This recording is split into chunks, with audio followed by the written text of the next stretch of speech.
हरे कृष्णा। ओम अज्ञानतिमिरान्धस्य ज्ञानाञ्जनशलाकया चक्षुरुन्मीलितं येन तस्मै श्रीगुरवे नमः। श्रीचैतन्यमनोभीष्टं स्थापितं येन भूतले स्वयं रूपकदा मह्यं ददाति स्वपदान्तिकं। वन्देऽहं श्रीगुरो श्रीयुतपथकमलं श्रीगुरून् वैष्णवांश्च श्रीरूपं साग्रजातं सहगण रघुनाथान्वितं तं सजीवं साद्वैतं सावधूतं परिजनसहितं कृष्णचैतन्यदेवं श्रीराधा कृष्ण पादान् सहगण ललिता श्रीविशाखान्वितांश्च। नमः ओं विष्णुपादाय कृष्णप्रेष्ठाय भूतले श्रीमते जयपताका स्वामिनिति नामिने नमाचार्य पादाय निताय कृपप्रदायिने गौरकथादामदाय नगरग्रामतारिणे।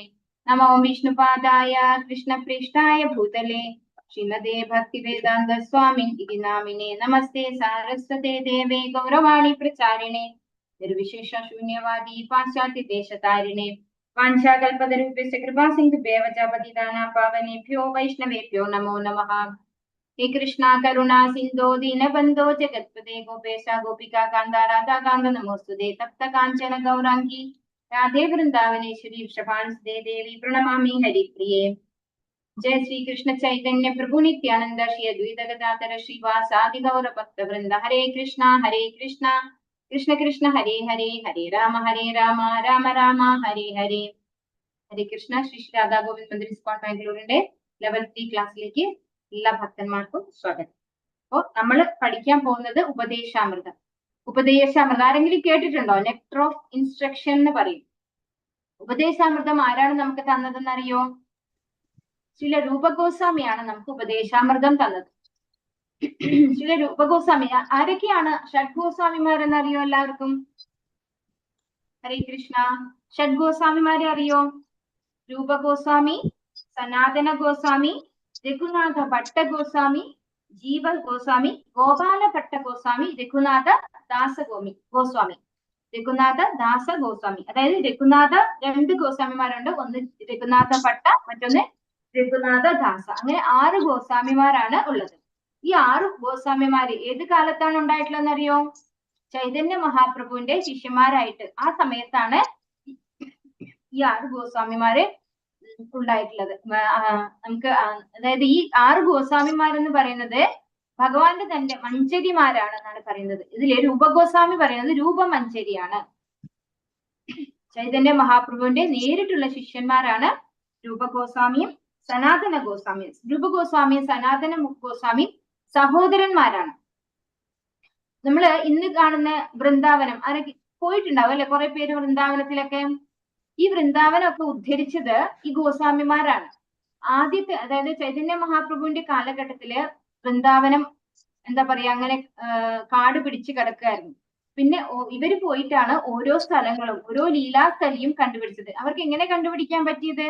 അവര് ഭഗവാന്റെ തന്നെ മഞ്ചരിമാരാണ്. ഭഗവാന്റെ ലീലകളിലുള്ള ഭഗവാന്റെ പാർഷദന്മാരാണ്, ഭഗവാന്റെ മഞ്ചരിമാരാണ്. അങ്ങനെയാണ് അവർക്കത് കണ്ടുപിടിക്കാൻ പറ്റുന്നത്. അപ്പോ ഓരോ ലീലാസ്ഥലിയും ഇവരാണ് ഉദ്ധരിച്ച് നമുക്ക് ഇന്ന് കാണുന്ന വൃന്ദാവനമാക്കി തന്നത്. അപ്പോ ഈ ഉപദേശാമൃതത്തിലെ ആദ്യം തന്നെ ശ്രീ രൂപ ഗോസ്വാമിയുടെ പ്രണാമന്ത്രാണ് നമ്മൾ എപ്പോഴും ചൊല്ലുന്നതാണ്. തുടക്കത്തില് ശ്രീ ചൈതന്യമനോഭീഷ്ടം സ്ഥാപിതം യേന ഭൂതലേ സ്വയം രൂപകഥാ മഹ്യം ദദാതി സ്വപദാന്തികം. ഇതാണ് ശ്രീ രൂപ ഗോസ്വാമിയുടെ പ്രണാമന്ത്രം. എല്ലാവർക്കും ഒരു പ്രാവശ്യം ചൊല്ലാം. ഹരേ കൃഷ്ണ. ശ്രീ ചൈതന്യമനോഭീഷ്ടം സ്ഥാപിതം യേന ഭൂതലേ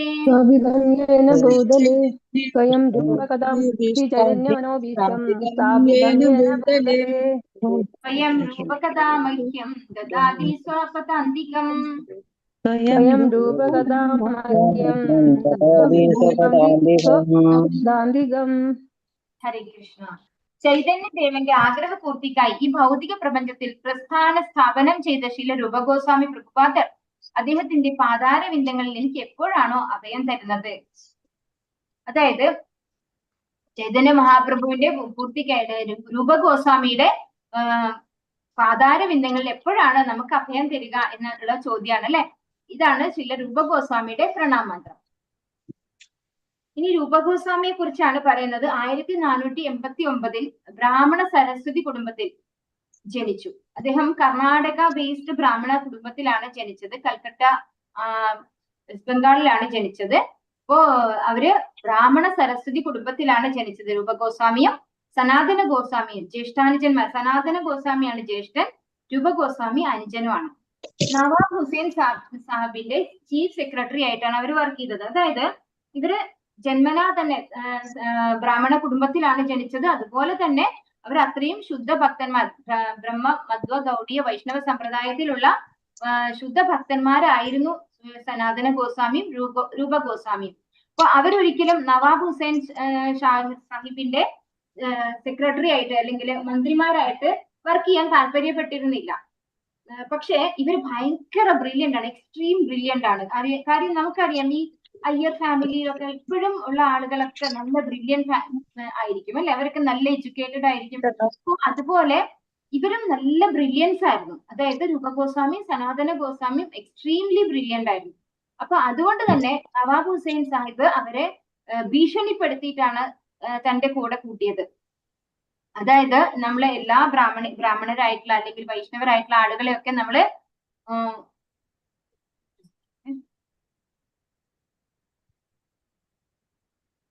ഹരേ കൃഷ്ണ. ശംന മാതാജി ഉണ്ട്? ഇല്ല മാതാജി, അത് സഹോദരങ്ങൾ എന്ന് പറഞ്ഞല്ലോ, അപ്പൊ അത് അതിനാണ് രൂപ ഗോസ്വാമി അല്ലേ? അനുജനാണ് രൂപ ഗോസ്വാമി, ജ്യേഷ്ഠനാണ് സനാതന ഗോസ്വാമി. ഇപ്പോ സനാതന ഇവര് രണ്ടുപേരും എക്സ്ട്രീം ബ്രില്യന്റ് ആയതുകൊണ്ട് നവാബ് ഹുസൈൻ സാഹിബ് അവരെ ഭീഷണിപ്പെടുത്തിയിട്ട്, ഇല്ലെങ്കിൽ ഞങ്ങൾ വൈഷ്ണവർക്കൊക്കെ ഉപദ്രവം ചെയ്യും എന്ന് പറഞ്ഞുകൊണ്ട് അവരുടെ ആ ബ്രില്യൻസ് യൂട്ടിലൈസ് ചെയ്യാൻ വേണ്ടിയിട്ടാണ് അവരെ മന്ത്രിമാരാക്കി മാറ്റിയത്. ഈ മന്ത്രിമാരാക്കുമ്പോൾ അവരെ മതവും മാറ്റിച്ചു. അതായത് പോസ്റ്റ്ഫുള്ളി ചെയ്തതാണ്. രൂപ ഗോസ്വാമിയുടെ പേര് ഡാബിർ ഖാസ് എന്നായിരുന്നു. സനാതന ഗോസ്വാമിയുടെ പേര് സാഖിർ മാലിക് എന്നായിരുന്നു. അങ്ങനെ ഇവര് നവാബ് ഹുസൈൻ സാഹിബിന്റെ ചീഫ് സെക്രട്ടറിമാരായിട്ട് അവരുടെ കൂടെ വർക്ക് ചെയ്യായിരുന്നു. അപ്പോ ചൈതന്യ മഹാപ്രഭു, രൂപ ഗോസ്വാമി എന്ന് പറയുന്നത് രൂപമഞ്ജരിയാണ്, സനാതന ഗോസ്വാമിയും അതുപോലെ ഒരു മഞ്ജരി തന്നെയാണ്.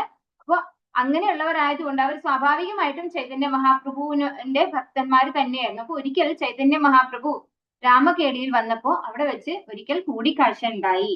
പിന്നീട് പ്രയാഗ് ഡാം അവിടെ വെച്ചാണ് ശരിക്കും ഉപദേശങ്ങളൊക്കെ കൊടുക്കുന്ന രീതിയിൽ ചൈതന്യ മഹാപ്രഭു രൂപ ഗോസ്വാമിയായിട്ട് എന്താ പറയാ നമ്മളെ ഗുരു ശിഷ്യ ബന്ധം ആയിട്ട് വരുന്നത് അവിടെ വെച്ചാണ്.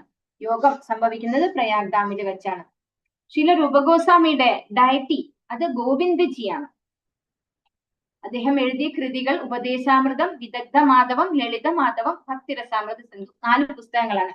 അപ്പൊ അതിനു മുമ്പായിട്ട് ഈ രൂപ ഗോസ്വാമി ഈ ഇടയിൽ വെച്ചിട്ട് വോളണ്ടിയർ റിട്ടയർമെന്റ് എടുക്കുകയാണ്. അതായത് അദ്ദേഹം ചൈതന്യ മഹാപ്രഭുവിനായിട്ട് കണ്ടതിന് ശേഷം അദ്ദേഹത്തിന് ഭക്തിയിലേക്ക് എന്താണ് കംപ്ലീറ്റ്ലി, അതായത് പുള്ളി ഒരു സന്യാസം പോലെ ആ രീതിയിൽ ഇൻവോൾവ് ചെയ്യാൻ വേണ്ടിയിട്ട് അദ്ദേഹം ഈ നവാബ് ഹുസൈൻ ഷായുടെ ജോലി അത് രാജിവെച്ചിട്ട് വരികയാണ്. അപ്പൊ ആ ജോലി രാജിവെച്ച സമയത്ത് അദ്ദേഹത്തിന്, നമ്മൾ വോളണ്ടറി റിട്ടയർമെന്റ് ഒക്കെ എടുക്കുമ്പോൾ നമുക്ക് വലിയ പൈസ കിട്ടും അല്ലെ, അതുപോലെ ഇദ്ദേഹത്തിന് കിട്ടിയത് ഒരു വലിയ ബോട്ട് നിറയെ സ്വർണമാണ് ഇദ്ദേഹത്തിന് കിട്ടിയ ആ ഒരു എന്താ പറയാ പണമായിട്ട് കിട്ടിയത്. അതായത് ആ ഒരു ജോലി രാജിവെച്ചപ്പോ കിട്ടിയ പണം നവാബ് ഹുസൈൻ ഷാ അദ്ദേഹത്തിന് കൊടുത്തത് ഒരു ബോട്ട് നിറയെ സ്വർണമാണ്. അപ്പൊ അത്രയും സ്വർണം എങ്ങനെയാണ് അദ്ദേഹം വിനിയോഗിച്ചത്? അദ്ദേഹം വളരെ ബ്രില്യന്റ് ആയിട്ടാണ്. നമ്മൾ നേരത്തെ ഭഗവത്ഗീത പഠിക്കുമ്പോഴും പറഞ്ഞു എങ്ങനെയാണ് നമ്മുടെ ധനം നമ്മൾ ഡിവൈഡ് ചെയ്യേണ്ടത്.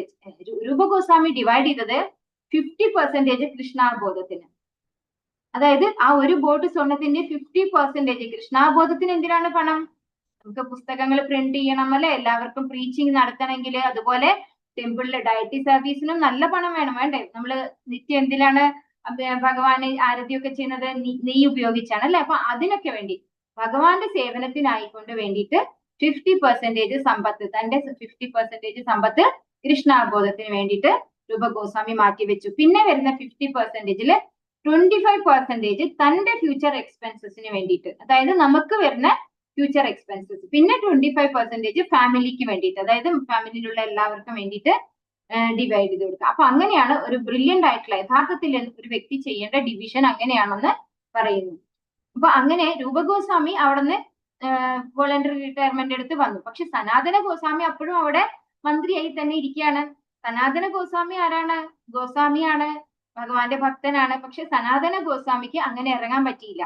അദ്ദേഹം ഒരു പ്രാവശ്യം ലീവ് എടുത്ത്, പിന്നെ സുഖമില്ല എന്ന് പറഞ്ഞുകൊണ്ട് ലീവ് എടുത്ത് വീട്ടിൽ വന്ന് എല്ലാവർക്കും ഭാഗവത കഥയൊക്കെ പറഞ്ഞു കൊടുക്കണ്ടായി. ഇപ്പൊ കുറച്ചു ദിവസം വരാതിരുന്നപ്പോ ഇത് എന്ത് പറ്റി എന്ന് പറഞ്ഞാൽ ആളയച്ചപ്പോ അയാൾക്ക് അസുഖമൊന്നുമില്ല, അദ്ദേഹം അവിടെ ക്ലാസ് എടുത്തുകൊണ്ടിരിക്കുവാണ്. അപ്പോഴാണ് ദേഷ്യം വന്നു നവാബ് ഹുസൈൻ ഷാഹിന്. ഇദ്ദേഹത്തെ പിടിച്ച് ജയിലിലാക്കി.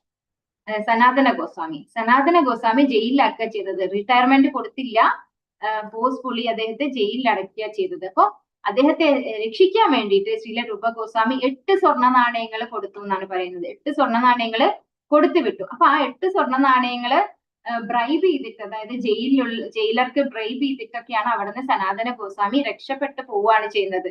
രക്ഷപ്പെട്ട് പിന്നെ ഒരുപാട് ബുദ്ധിമുട്ടിയിട്ടാണ് ചൈതന്യ മഹാപ്രഭുവിന്റെ അടുത്ത് എത്തുമ്പോഴേക്കും ദേഹം മുഴുവൻ ഉണ്ടായിരുന്നു. അതായത് കാട്ടിലൂടെയൊക്കെയാണ്, കണ്ടു കഴിഞ്ഞാൽ പിടിച്ചു കൊണ്ടുപോകില്ലേ, ജയിലിലേക്ക് തിരിച്ചു കൊണ്ടുപോകില്ലേ. അപ്പൊ അങ്ങനെ ഫുള്ള് വ്രണം വന്ന് ചെലമൊക്കെ വന്ന് അങ്ങനെ വല്ലാത്തൊരു അവസ്ഥയിലാണ് ജഗന്നാഥപുരിയിൽ എത്തിയിട്ട് ചൈതന്യ മഹാപ്രഭുവിനെ കാണുന്നത്. അവിടെ ജഗന്നാഥപുരിയിൽ എത്തിയിട്ട് ഭഗവാൻ കാണുമ്പോ ചൈതന്യ മഹാപ്രഭു സനാതന ഗോസ്വാമി പറയാണ്, എന്റെ ശരീരം മുഴുവനും വ്രണമാണ്, അതായത് എന്നെ ആരെങ്കിലും തൊട്ട് കഴിഞ്ഞാല് അവർക്ക് അസുഖം ബാധിക്കും എന്ന് പറഞ്ഞ് ആളുകൾ ഇല്ലാത്ത സ്ഥലം നോക്കി ഞാൻ വരികയായിരുന്നു എന്ന് പറഞ്ഞു. അപ്പൊ തന്നെ ചൈതന്യ മഹാപ്രഭു അദ്ദേഹത്തെ ആലിംഗനം ചെയ്തെന്നിട്ട് പറയാണ്, ഇവിടെയുള്ള ദേവീ ദേവന്മാര് പോലും താങ്കളുടെ ശരീരത്തിൽ ഒന്ന് സ്പർശിക്കാൻ വേണ്ടിയിട്ട് കൊതിച്ചു നിൽക്കുകയാണ് ഇവിടെയുള്ള ദേവീ ദേവന്മാർ പോലും. കാരണം താങ്കളുടെ ശരീരത്തിൽ ഒന്ന് സ്പർശിച്ചു കഴിഞ്ഞാൽ അവർക്കൊക്കെ ഭഗവത് പ്രേമം കിട്ടും. അത്രയും പരിശുദ്ധമാണ് താങ്കളുടെ ശരീരം. നമ്മൾ പുറമേ കാണുമ്പോൾ ചലവും ഒക്കെ വരുന്നുണ്ടാവും, കാരണം നമ്മൾ പഠിച്ചു മെറ്റീരിയൽ ആയിട്ടുള്ള ശരീരമാണ് നമുക്ക് ഇവിടെ എന്നൊക്കെ പഠിച്ചല്ലേ. പക്ഷെ അവരുടെയൊക്കെ എന്താണ് അതീന്ദ്രിയമായിട്ടുള്ള ശരീരമാണ്. അത്രയും ശുദ്ധ ഭക്തന്മാരാണ് ശ്രീല രൂപ ഗോസ്വാമി, സനാതന ഗോസ്വാമി ഒക്കെ. അപ്പൊ നമുക്ക് ഇനി ഉപദേശാമൃതത്തിലേക്ക് വരാം. ഉപദേശാമൃതം എഴുതിയത് ശ്രീല രൂപ ഗോസ്വാമിയാണ്. അദ്ദേഹത്തിന്റെ ഡയറ്റി എന്ന് പറയുന്നത് ഗോവിന്ദ്ജി ആണ്. അദ്ദേഹം എഴുതിയത് 4 പുസ്തകങ്ങളാണ്: ഉപദേശാമൃതം, വിദഗ്ധ മാധവം, ലളിത മാധവം, ഭക്തിരസാമൃത സിന്ധു. നമ്മൾ ഈ ലെവൽ 3 ക്ലാസ്സിൽ നമ്മൾ പഠിക്കുന്നത് 2 പുസ്തകങ്ങളായിരിക്കും: ഉപദേശാമൃതം, ഭക്തിരസാമൃത സിന്ധു. ഇത് രണ്ടും നമ്മൾ പഠിക്കുന്നുണ്ടാവും. ഇനി ഉപദേശാമൃതത്തില് 11 ശ്ലോകങ്ങളാണ്. ഈ ഉപദേശാമൃതം എന്താണ്? ഉപദേശാമൃതം എങ്ങനെയാണ് നമുക്ക് കിട്ടിയത്? അത് ചെറിയൊരു സ്റ്റോറിയാണ്. അതായത് രൂപ ഗോസ്വാമി സനാതന ഗോസ്വാമി ബ്രദേഴ്സ് ആണെന്ന് പറഞ്ഞു. ഇനി ജീവഗോസ്വാമി ഉണ്ട്. ജീവഗോസ്വാമി ഈ സനാതന ഗോസ്വാമിയുടെ എൽഡർ ബ്രദറിന്റെ മകനാണ്. അപ്പോ ജ്യേഷ്ഠന്റെ മകനാണ് ജീവഗോസ്വാമി. രൂപ ഗോസ്വാമിയുടെയും സനാതന ഗോസ്വാമിയുടെയും സഹോദരന്റെ മകനാണ് ജീവഗോസ്വാമി. അപ്പോ ജീവഗോസ്വാമിക്ക് രൂപ ഗോസ്വാമി കൊടുത്ത ഉപദേശങ്ങളാണ് ഉപദേശാമൃതമായിട്ട് നമുക്ക് കിട്ടിയത്. അത് എന്താണ് ആ സിറ്റുവേഷൻ കോണ്ടെക്സ്റ്റ് എന്ന് വെച്ചാല്, ഇവരെല്ലാവരും വൃന്ദാവനത്തിലായിരുന്നു. അതായത് രൂപ ഗോസ്വാമിയും സനാതന ഗോസ്വാമിയും ജീവഗോസ്വാമിയും ഒക്കെ വൃന്ദാവനത്തിലാണ്. അപ്പൊ രൂപ ഗോസ്വാമി ഒരുപാട് പുസ്തകങ്ങൾ രചിച്ചിട്ടുണ്ട്. അപ്പൊ പുസ്തകങ്ങളിലൊന്നും ഒരു തെറ്റും കാണാൻ പറ്റില്ല. കാരണം എന്തുകൊണ്ടാണ്? രൂപമഞ്ജരിയാണ്, ഭഗവാന്റെ രൂപമഞ്ജരിയാണ് രൂപ ഗോസ്വാമി. അദ്ദേഹത്തിന് തെറ്റുകളൊന്നും വരില്ല. അപ്പൊ അദ്ദേഹം എഴുതിയതിലൊന്നും തെറ്റൊന്നുമില്ല. പക്ഷെ ഒരു ദിവസം കുറച്ച് സീനിയർ ഡിവോട്ടി ആയിട്ടുള്ള ഒരു വല്ലഭാചാര്യ എന്ന് പറഞ്ഞ ഒരു സീനിയർ ഡിവോട്ടി, അദ്ദേഹം ഉയർന്ന ഭക്തനാണ്, രൂപ ഗോസ്വാമിയേക്കാൾ ഹയർ പൊസിഷനിലുള്ള ഒരു ഭക്തനാണ്. അപ്പൊ അദ്ദേഹം വന്നിട്ട് പറഞ്ഞു, രൂപ ഗോസ്വാമി എഴുതിയില് എന്തോ ഒരു മിസ്റ്റേക്ക് ഉണ്ട്, ഇത് ശരിയല്ല, ഇത് തെറ്റാണ്, തിരുത്തണം എന്ന് പറഞ്ഞു. അപ്പൊ രൂപ ഗോസ്വാമി ഒന്നും എതിർത്ത് പറയാതെ ശരി, അത് തിരുത്താം എന്ന് പറഞ്ഞു. അപ്പോ ഇത് ജീവഗോസ്വാമിക്ക് തീരെ ഇഷ്ടപ്പെട്ടില്ല. അദ്ദേഹം എന്താണ്, അദ്ദേഹത്തിന്റെ ഗുരുസ്ഥാനമാണ്, അതായത് ജീവഗോസ്വാമിയുടെ ഗുരുസ്ഥാനമാണ് ആർക്ക്? രൂപ ഗോസ്വാമിക്ക്, അല്ലെ? അതായത് അച്ഛന്റെ അനുജനായിട്ടാണ് വരിക ജീവഗോസ്വാമിയുടെ. അപ്പൊ ഗുരുസ്ഥാനത്തിലുള്ള, അപ്പൊ രൂപ ഗോസ്വാമി എഴുതിയതാണെങ്കിൽ ഒരു മിസ്റ്റേക്കും ഇല്ല, അത് ജീവഗോസ്വാമിക്കും അറിയാം, രൂപ ഗോസ്വാമിക്കും അറിയാം. പക്ഷെ രൂപ ഗോസ്വാമി ഒരിക്കലും ഒരു സീനിയർ ഡിവോട്ടിയെ എതിർക്കില്ല, അതുകൊണ്ട് അത് അംഗീകരിച്ചു കൊടുത്തു. അപ്പോ ജീവഗോസ്വാമി രൂപ ഗോസ്വാമിയുടെ അനുവാദം വാങ്ങാതെ ഈ വല്ലഭാചാര്യരുമായിട്ട് ഒരു ഡിബേറ്റിന് പോയി, ഒരു വാദപ്രതിവാദത്തിന് പോയി. എന്നിട്ട് അവസാനം ജീവഗോസ്വാമി ജയിച്ചു. രൂപഗോസ്വാമി എഴുതിയതിലൊന്നും ഒരു തെറ്റുമില്ല എന്ന് വാദിച്ച് ജയിക്കാൻ ജീവഗോസ്വാമിക്ക് സാധിച്ചു. പക്ഷെ അത് കഴിഞ്ഞ് തിരിച്ച് രൂപഗോസ്വാമിയുടെ അടുത്ത് വന്ന് വളരെ സന്തോഷത്തോടു കൂടി പറയാണ്, ഇങ്ങനെ വല്ലഭാചാര്യരെ ഞാൻ വാഗ്വാദത്തിൽ തോൽപ്പിച്ചു, ഒരു തെറ്റുമില്ല എന്ന് മനസ്സിലാക്കിച്ചു കൊടുത്തു എന്ന് പറഞ്ഞപ്പോ ജീവഗോസ്വാമിയോട് പറഞ്ഞു, ഇനി മേലിൽ നീ ഈ വൃന്ദാവനത്തിൽ നിൽക്കാൻ പാടില്ല, ഈ വൃന്ദാവനത്തിന് നീ പോയിക്കൊള്ളണം, ഒരിക്കലും ഒരു വൈഷ്ണവൻ, ഒരു ഉയർന്ന വൈഷ്ണവനെ അപമാനിക്കാൻ പാടില്ല, അദ്ദേഹത്തോട് വാദപ്രതിവാദത്തിന് പോയ സമയം നീ വേസ്റ്റ് ചെയ്യാണ് ചെയ്തത്. ഒരിക്കലും അതിന്റെ ആവശ്യമില്ല. നമ്മൾ എഴുതിയത് ശരിയാണ്, ഭഗവാനും ഭക്തനും തമ്മിലുള്ള ഇത് നമുക്ക് അറിയാം അല്ലെ. പക്ഷെ നമ്മൾ ഒരിക്കലും ഒരു സീനിയർ വൈഷ്ണവനെ നിഷേധിക്കാനോ അല്ലെങ്കിൽ അവരോട് വാദപ്രതിവാദത്തിനോ പോകരുത്. അവരെന്ത് പറഞ്ഞാലും അത് അംഗീകരിച്ചു കൊടുക്കുന്നതുകൊണ്ട് നമുക്ക് പ്രത്യേകിച്ച് നഷ്ടമൊന്നുമില്ല. അപ്പോ അത് പറഞ്ഞ് അദ്ദേഹത്തെ പുറത്താക്കി, ജീവഗോസ്വാമിയെ പുറത്താക്കി. ജീവഗോസ്വാമി മധുരയിൽ പോയി മധുകരി ചെയ്തിട്ട്, അതായത് ഭിക്ഷാടനം ചെയ്താണ് ജീവിക്കുന്നത്. ചില ദിവസങ്ങളില് ജീവഗോസ്വാമിക്ക് ഒന്നും കിട്ടില്ല. അപ്പൊ വെണ്ണീരില്ലേ, ചാരം വെള്ളത്തിൽ കലക്കിയിട്ടാണ് അത്ര അദ്ദേഹം കുടിക്കാറുണ്ടായിരുന്നത്. അപ്പൊ അത്ര പോലും ഒന്നും ഭക്ഷണം കിട്ടില്ല. അപ്പോ ഒരു ദിവസം സനാതന ഗോസ്വാമി അവിടെ ജീവഗോസ്വാമിയുടെ അവസ്ഥ കണ്ടു. സനാതന ഗോസ്വാമി ആരാണ്? ഈ ജീവഗോസ്വാമിയുടെ അച്ഛന്റെ സഹോദരൻ തന്നെയാണ് അല്ലെ. അപ്പൊ അദ്ദേഹത്തിന് ഭയങ്കര വിഷമം തോന്നി ജീവഗോസ്വാമിയുടെ അവസ്ഥ കണ്ടിട്ട്. എന്നിട്ട് രൂപഗോസ്വാമിയോട് പറഞ്ഞു, ഭയങ്കര തെറ്റായിപ്പോയി, അവന്റെ അവസ്ഥ ഭയങ്കര മോശമാണ് എന്ന് പറയണ്ടായി. അപ്പൊ ആ സമയത്ത് രൂപഗോസ്വാമി 11 കത്തുകൾ അയച്ചു ജീവഗോസ്വാമിക്ക് എന്നാണ് പറയുന്നത്. ആ 11 കത്തുകളിലുള്ള ഓരോ കത്തിലും ഓരോ ഉപദേശമായിരുന്നു. ആ ഉപദേശമൊക്കെ ക്രോഡീകരിച്ച് ഈ ഉപദേശാമൃതമായിട്ട് നമുക്ക് തന്നത് ജീവഗോസ്വാമിയാണ്. പക്ഷെ ഈ ഉപദേശങ്ങൾ ആരുടെയാണ്? രൂപഗോസ്വാമി ജീവഗോസ്വാമിക്ക് കൊടുത്ത ഉപദേശങ്ങളാണ് ഈ 11 ഉപദേശങ്ങൾ. അപ്പൊ ഭക്തിയിൽ ഉയരേണ്ട എല്ലാവരും ശരിക്കും അറിഞ്ഞിരിക്കേണ്ടതാണ് ഈ 11 ഉപദേശങ്ങൾ. ഈ ഉപദേശാമൃതത്തിൽ 1 മുതൽ 7 വരെയുള്ള ശ്ലോകങ്ങള് വൈദി സാധന ഭക്തി, എങ്ങനെയാണ് നമ്മള് ഒരു ഗുരുവിന്റെ സാന്നിധ്യത്തിൽ, അതായത് ഗുരു പറഞ്ഞതനുസരിച്ച് നമ്മുടെ ഉള്ളിൽ ഭക്തിയൊന്നും ഉണ്ടാവില്ല അല്ലെ. നമ്മൾ തുടക്കക്കാരാണ്. തുടക്കക്കാർക്ക് എന്താണ് ഭക്തി എന്ന് പറഞ്ഞാൽ ഒന്നും അറിയില്ല. എന്താണോ പറയുന്നത് അത് ചെയ്യുക. അപ്പൊ അതാണ് വൈദി സാധന ഭക്തി. ഇപ്പൊ നമ്മൾ തുടക്കത്തിൽ പറഞ്ഞു നാമം ജപിക്കണം, ഇത് നമ്മൾ പറയുന്നു, ജപിക്കുന്നു, അവിടെ എന്തില്ല, ഭക്തി ഒന്നും വരുന്നില്ല. പക്ഷെ നാമം ജപിച്ച് വരുമ്പോ നമ്മുടെ ഒരു കണ്ടീഷൻ എന്തായിരിക്കും അറിയോ? നാമം ജപിച്ചില്ലെങ്കിൽ നമുക്ക് ഭയങ്കര ടെൻഷൻ ആയിരിക്കും. അയ്യോ, ഈ ജപിച്ചില്ലല്ലോ, ഇന്ന് ഞാൻ ജപിച്ചില്ലല്ലോ, ഇന്ന് എനിക്ക് ജപിക്കാൻ പറ്റിയില്ലല്ലോ, ഉറങ്ങാൻ പറ്റില്ല നമുക്ക്. അതെന്താണ്? അത് ഭക്തിയിലേക്ക് നമ്മൾ കാലെടുത്ത് വെക്കുന്നതാണ്. തുടക്കത്തിൽ നമ്മൾ നിർബന്ധപൂർവം ചെയ്യായിരിക്കും. പക്ഷെ അതിന്റെ ഓൺഗോയിങ്ങിൽ, അതായത് അത് ആ ഒരു പ്രവൃത്തി നമ്മൾ ചെയ്തുകൊണ്ടിരിക്കുമ്പോൾ നമ്മുടെ ഉള്ളിൽ എന്ത് വരും? ഭക്തി സ്വാഭാവികമായിട്ട് ഡെവലപ്പ് ചെയ്യും. അപ്പൊ അതാണ് വൈദി സാധന ഭക്തി എന്ന് പറയുന്നത്. ഇനി രാഗാനുഗ സാധന ഭക്തി, അതെന്താണ്? അത് കുറച്ചുകൂടെ ഹയർ ആയിട്ടുള്ള ഭക്തിയാണ്. ഭാവഭക്തി അത് പിന്നെയും ഹയർ സ്റ്റേജ് ആണ്. ഭാവഭക്തി എന്ന് പറഞ്ഞാൽ ഗോപികമാരുടെ ഒക്കെ, രാധാറാണി ഗോപികമാരുടെ ഒക്കെ ഒരു ഭാവഭക്തി, പ്രേമഭക്തി എന്നൊക്കെ പറയുന്നത് ഹയർ സ്റ്റേജ് ആണ്. അപ്പൊ ആദ്യത്തേത് വൈദി സാധന ഭക്തി. ആദ്യത്തെ 1 മുതൽ 7 വരെയുള്ള ശ്ലോകങ്ങള് വൈദി സാധന ഭക്തിയാണ്. എട്ടാമത്തെ ശ്ലോകം അത് രാഗാനുഗ സാധന ഭക്തിയാണ്. പിന്നീടുള്ളത് ഭാവഭക്തി. അങ്ങനെ 11 ശ്ലോകങ്ങളാണ് ഉപദേശാമൃതത്തിലുള്ളത്. അതിൽ ഒന്നാമത്തെ ശ്ലോകം നോക്കാം നമുക്ക്. ഹരേ കൃഷ്ണ മാതാജി. ഭാവഭക്തി എന്ന് പറയുമ്പോ മാതാജി എങ്ങനെ പറയാ? മറ്റേത് 8ാമത്തെ നമ്മൾ ഗോപികമാരുടെ ഭക്തി എന്ന് പറഞ്ഞല്ലോ. അതെ അവിടെ എത്തിയിട്ട് പറഞ്ഞാൽ പോലെ മാതാജി. ഭാവഭക്തി എന്ന് പറഞ്ഞാൽ നമ്മളെ ആ ഒരു ഭാവത്തിലേക്ക് വരുമ്പോ എന്താ പറയാ, നമ്മുടെ ഉള്ളിലൊരു ഭാവം, അതായത് ഭഗവാനോടൊരു ഭാവം ഉണ്ടാവും. ആ ഒരു ഭാവഭക്തി അത് അവിടെ എത്തുമ്പോൾ നമ്മൾ പറയാം. അപ്പൊ ശരിക്കും മനസ്സിലാവും. ആ ഒരു ശ്ലോകത്തിൽ എത്തുമ്പോൾ നമുക്ക് പറയാം മാതാജി. ഹരേ കൃഷ്ണ. വാചോ വേഗം മനസ ക്രോധ വേഗം ജിഹ്വാ വേഗമുദരോപസ്ഥ വേഗം ഏതാൻ വേഗാന്യോ വിഷഹേത ധീരഃ സർവാമപി മാം പൃഥിവീം സശിഷ്യാത്. എല്ലാവർക്കും ഒരു പ്രാവശ്യം ചൊല്ലാം. വാചോ വേഗം മനസ ക്രോധ വേഗം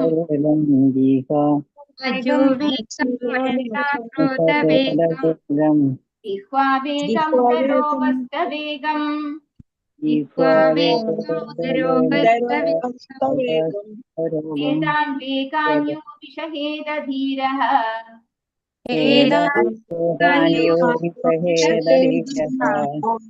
സർവാമപി മാം പൃഥിവീം സശിഷ്യാത്.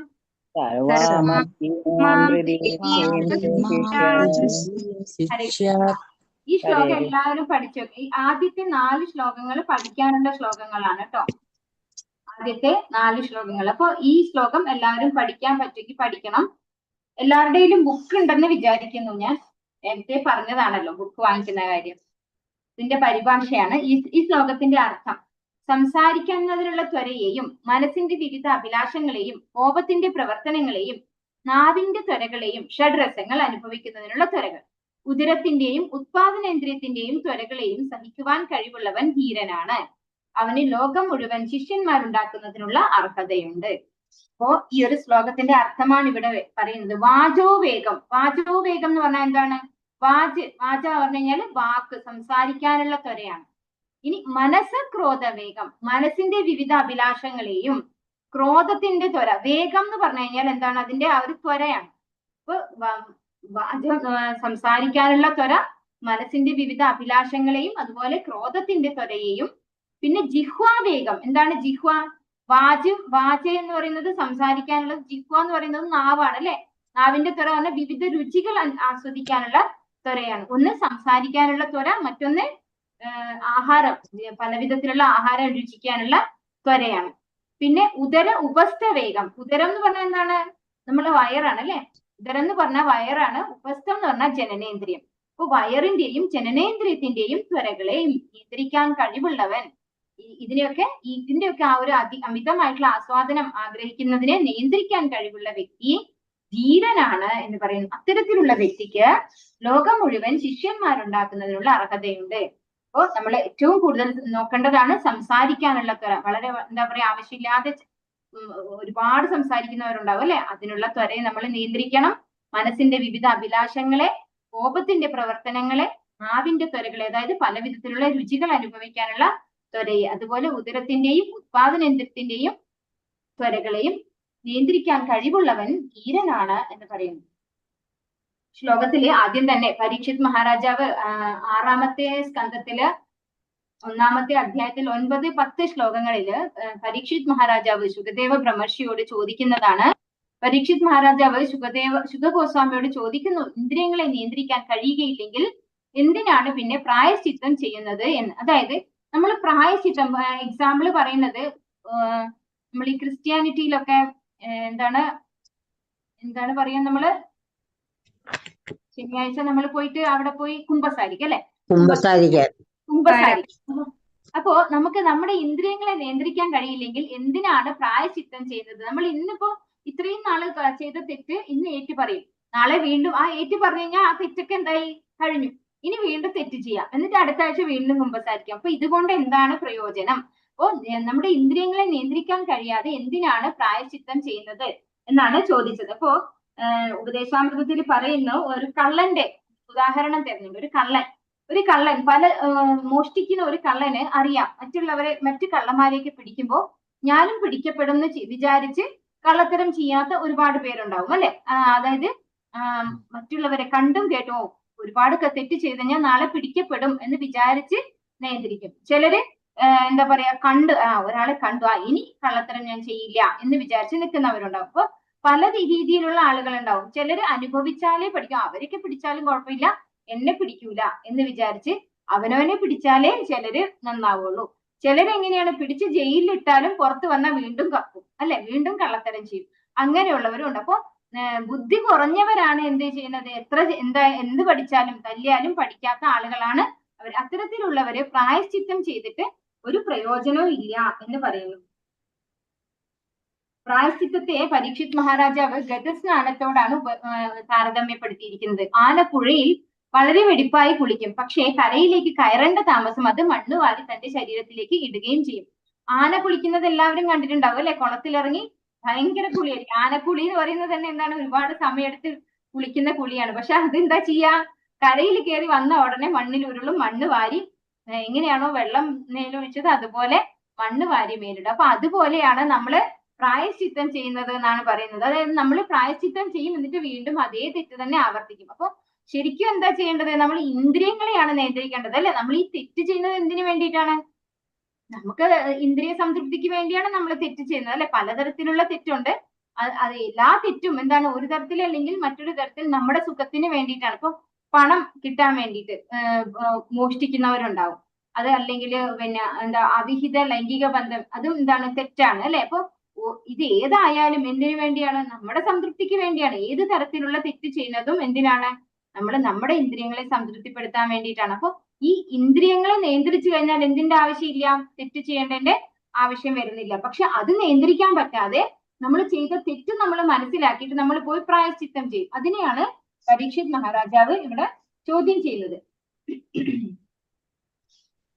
പരീക്ഷിത് മഹാരാജാവിന്റെ ആധ്യാത്മിക ഗുരുവാകുന്നതിന് വേണ്ട യോഗ്യതകളെല്ലാം തികഞ്ഞ സുഖദേവ ഗോസ്വാമി രാജാവിന്റെ ചോദ്യത്തിന് ഉത്തരം നൽകുകയുണ്ടായി. അപ്പോ ഇവിടെ ഗുരു ആകുന്നതിന് വേണ്ടുന്ന യോഗ്യതകൾ അതും ഈ ഒരു ശ്ലോകത്തിലാണ് നമ്മൾ മനസ്സിലാക്കേണ്ടത്. എന്താണ് ഒരു ഗുരുവിന് വേണ്ട യോഗ്യത? വാചോ വേഗം, മനസക്രോധ വേഗം, ജിഹ്വാ വേഗം, ഉദര ഉപസ്ഥ വേഗം, ഏതാൻ വേഗാന്യോ വിഷഹേദ ധീരഃ സർവമപീമാം പൃഥിവീം സശിഷ്യാത്. ആ വ്യക്തിക്കാണ്. എങ്ങനെയുള്ള വ്യക്തിക്ക്? തന്റെ സംസാരിക്കാനുള്ള ത്വരയെ നിയന്ത്രിക്കാൻ കഴിവുള്ള ഒരു വ്യക്തിയായിരിക്കണം. അതുപോലെ ക്രോധത്തിന്റെയും മനസ്സിന്റെയും ത്വരകളെ നിയന്ത്രിക്കാൻ കഴിയുന്ന വ്യക്തിയായിരിക്കണം. ഉദരത്തിന്റെയും ഉപസ്ഥത്തിന്റെയും വേഗം നിയന്ത്രിക്കാൻ കഴിവുള്ള ആളായിരിക്കണം. അല്ലെ, ഇങ്ങനെയുള്ള ഒരാളിന് മാത്രമാണ് ഒരു ഗുരു ആവാൻ സാധിക്കുള്ളൂ. അപ്പൊ അത്തരത്തിലുള്ള യോഗ്യതകളെല്ലാം തികഞ്ഞ സുഖദേവ ഗോസ്വാമി പരീക്ഷിത് മഹാരാജാവിന്റെ ചോദ്യത്തിന് ഉത്തരം പറയണ്ടായി. ഒരു പാപകർമ്മത്തിന് തക്കതായ പരിഹാരം ഒരു ശുഭകർമ്മമല്ല. നിദ്രാണമായ കൃഷ്ണാബോധം ജാഗരൂകമാക്കുകയാണ് ശരിയായ പ്രായശ്ചിത്തം. ശരിയായ അറിവിലേക്ക് കടന്നു വരിക എന്നതാണ് യഥാർത്ഥമായ പ്രായശ്ചിത്തം. അപ്പോ നമ്മള് വിചാരിക്കും നമ്മളൊരു ശരിയായ, അതായത് കുറെ ആൾക്കാർ പുണ്യപ്രവർത്തികൾ ചെയ്യും അല്ലെ. നമ്മൾ കുറെ പാപങ്ങൾ ചെയ്തിട്ട് പുണ്യപ്രവർത്തി ചെയ്തു കഴിഞ്ഞാൽ നമുക്ക് ആ പാപത്തിൽ നിന്നൊന്നും എന്താ പറയാ, പാപത്തിന്റെ ഒന്നും ഫലം അനുഭവിക്കേണ്ടി വരില്ല എന്ന ഒരു തോന്നലോട് കൂടിയാണ് ആളുകൾ പുണ്യപ്രവർത്തി ചെയ്യുന്നത്. പക്ഷേ ഇവിടെ എന്താ പറയുന്നത്? പാപകർമ്മത്തിന് പരിഹാരം ഒരു ശുഭകർമ്മമല്ല എന്ന് പറയുന്നു. അപ്പോ പിന്നെ എന്താണ് അതിനുള്ള കർമ്മം? നിദ്രാണമായ കൃഷ്ണാബോധം ജാഗരൂകമാക്കുകയാണ് ശരിയായ പ്രായശ്ചിത്തം. അപ്പോ നമ്മുടെ എല്ലാവരുടെ ഉള്ളിലും ആരാണ് പരമാത്മാവായിട്ടിരിക്കുന്നത്? ഭഗവാനാണ് അല്ലെ. ഭഗവാൻ സർവസ്യ ചാഹം ഹൃദി സന്നിവിഷ്ടോ ഭഗവാൻ പറയുന്നു അല്ലെ. ഈശ്വര സർവഭൂതാനി ഹൃദ്ദേശേർജുന തിഷ്ഠതി ഭഗവാൻ പറയുന്നു. അപ്പൊ എല്ലാവരുടെ ഹൃദയത്തിലും ഭഗവാൻ പരമാത്മാവായിട്ട് ഇരിക്കുന്നത് കൊണ്ട് തന്നെ നമ്മുടെ ഉള്ളിൽ എന്ത് അവസ്ഥയിൽ കൃഷ്ണാബോധം ഉണ്ട്? ഉറങ്ങിക്കിടക്കുന്ന അവസ്ഥയിൽ. എന്തുകൊണ്ടാണ് അത് ഉറങ്ങിക്കിടക്കുന്നത്? നമ്മൾ ഈ ഭൗതികമായിട്ട് നമ്മൾ പറഞ്ഞു മമൈവാംശോ ജീവലോകേ ജീവഭൂത സനാതനഃ മനഃഷ്ടാനീന്ദ്രിയാണി പ്രകൃതിസ്ഥാനി കർഷതി. നമ്മൾ ഈ ഒരു ഭൗതിക ലോകത്തിൽ വന്ന് ഈ ഭൗതികമായ കാര്യങ്ങൾ ചിന്തിച്ച്, അതുപോലെ ഈ ഭൗതിക പ്രകൃതിയിലെ ത്രിഗുണങ്ങൾക്ക് അനുസരിച്ച് നമ്മൾ പ്രവർത്തിച്ച് നമ്മൾ ആരെ മറന്നുപോയി? ഭഗവാനെ മറന്നുപോയി അല്ലെ. ഭഗവാൻ പരമാത്മാവായിട്ട് നമ്മുടെ കൂടെ ഉണ്ടെന്നുള്ള കാര്യം പോലും നമ്മൾ മറന്നാണ് നമ്മൾ ജീവിച്ചത്. അപ്പൊ നമ്മുടെ നിദ്രാണമായ ഉറങ്ങുന്ന അവസ്ഥയിലിരിക്കുന്ന കൃഷ്ണാവബോധത്തെ ജാഗരൂകമാക്കുകയാണ് നമുക്ക് യഥാർത്ഥത്തിലുള്ള പ്രായശ്ചിത്തം. അതായത് നമ്മുടെ ഇന്ദ്രിയങ്ങളെ നിയന്ത്രിക്കാൻ ഭഗവാന് വേറൊരു പേരും കൂടെ ഉണ്ട്. എന്താണത്? ഋഷികേശൻ അല്ലെ. ഋഷികേശൻ, അർജുനൻ ഭഗവാനെ വിളിക്കുന്ന ഒരു പേരാണ് ഋഷികേശൻ. അപ്പൊ ഋഷികേശൻ എന്ന് പറഞ്ഞാൽ എന്താ അർത്ഥം? ഇന്ദ്രിയങ്ങളുടെ നാഥൻ എന്നാണ് അർത്ഥം അല്ലെ. നമ്മുടെ ഇന്ദ്രിയങ്ങളെയൊക്കെ നിയന്ത്രിക്കാൻ കഴിവുള്ള ആളാണ് ആര്? ഭഗവാൻ. ആ ഭഗവാന് സേവനങ്ങൾ ചെയ്യുക, ആ ഭഗവാന്റെ നാമം ജപിക്കുമ്പോൾ നമ്മുടെ ഇന്ദ്രിയങ്ങളൊക്കെ താനേ നിയന്ത്രിക്കപ്പെടും. ഇതിനൊരു ഉദാഹരണം പറയുകയാണെങ്കിൽ, പട്ടികളെ വളർത്തുന്നവരെ കണ്ടിട്ടുണ്ടാവും അല്ലെ. പട്ടികൾ എങ്ങനെയാണ്? അവരുടെ നമ്മൾ ഒരു പട്ടീനെ പട്ടിയുള്ള വീട്ടിൽ പോയി കഴിഞ്ഞാൽ അത് നമ്മളെ അങ്ങോട്ട് കയറാൻ സമ്മതിക്കൂല അല്ലെ. പക്ഷെ അതേ സമയം അതിന്റെ ഓണർ വന്നിട്ട് കീപ് ക്വയറ്റ് എന്ന് പറഞ്ഞു കഴിഞ്ഞാൽ പിന്നെ ആ പട്ടി എന്താണ്? അനങ്ങൂല, മിണ്ടാണ്ടിരിക്കും അല്ലെ. നമ്മൾക്ക് സുഖമായിട്ട് അങ്ങോട്ട് പോവാൻ ഒരു പ്രശ്നമില്ല, സംസാരിക്കുന്നതിന് പ്രശ്നമില്ല, നമ്മളെ ആ പട്ടി ഉപദ്രവിക്കില്ല. അതായത് അതിന്റെ ഓണർ വന്നിട്ട് ഇൻസ്ട്രക്ഷൻ കൊടുക്കണം, കീപ് ക്വയറ്റ് അല്ലെങ്കിൽ മിണ്ടാണ്ടിരിക്കുക, അടങ്ങിയിരിക്കൂ എന്നൊരു ഇൻസ്ട്രക്ഷൻ കൊടുത്തു കഴിഞ്ഞാൽ പിന്നെ പട്ടി അനങ്ങില്ല. അപ്പൊ അതുപോലെയാണ് ഋഷികേശൻ. ആരാണ്? ഭഗവാനാണ് അല്ലെ. ഭഗവാൻ ഋഷികേശൻ ആയതുകൊണ്ട് തന്നെ ഇന്ദ്രിയങ്ങളൊക്കെ ആരെ അനുസരിച്ചോളും? ഭഗവാനെ അനുസരിച്ചോളും. അപ്പൊ ഭഗവാന്റെ നാമം ജപിക്കുമ്പോൾ നമ്മുടെ ഇന്ദ്രിയങ്ങൾക്ക് ഒരു സ്വാഭാവികമായിട്ടൊരു നിയന്ത്രണം ഉണ്ടാകും.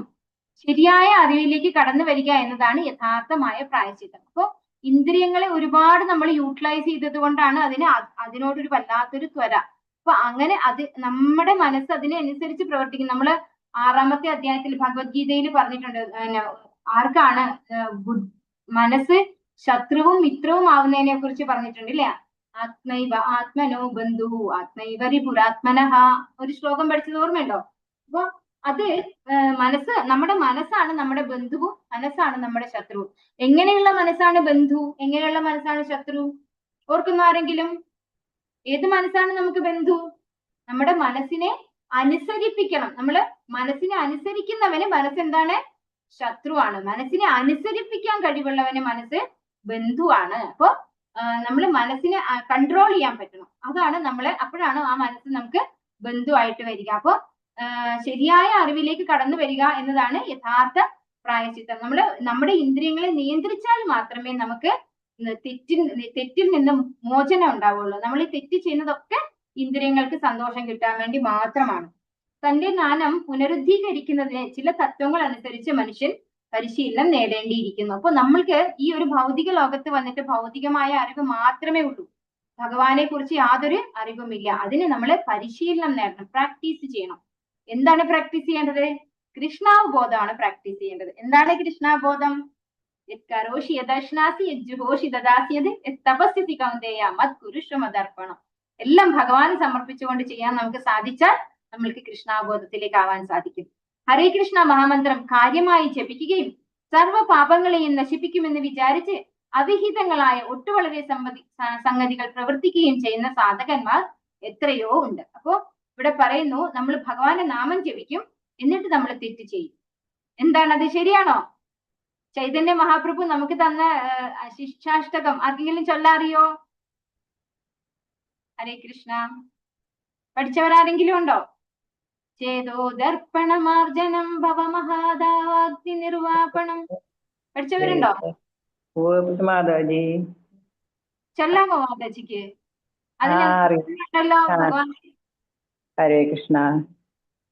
ചേതോ ദർപ്പണമാർജനം ഭവമഹാദാവാഗ്നി നിർവാപണം ശ്രേയാ കൈരവ ചന്ദ്രിക വിതരണം വിദ്യാവതൂ ജീവനം ആനന്ദാംബുധിവർദ്ധനം പ്രതിപദം പൂർണാമൃതസ്വാദനം സർവാത്മാസ്നവനം പരം വിജയതേ ശ്രീകൃഷ്ണ സങ്കീർത്തനം.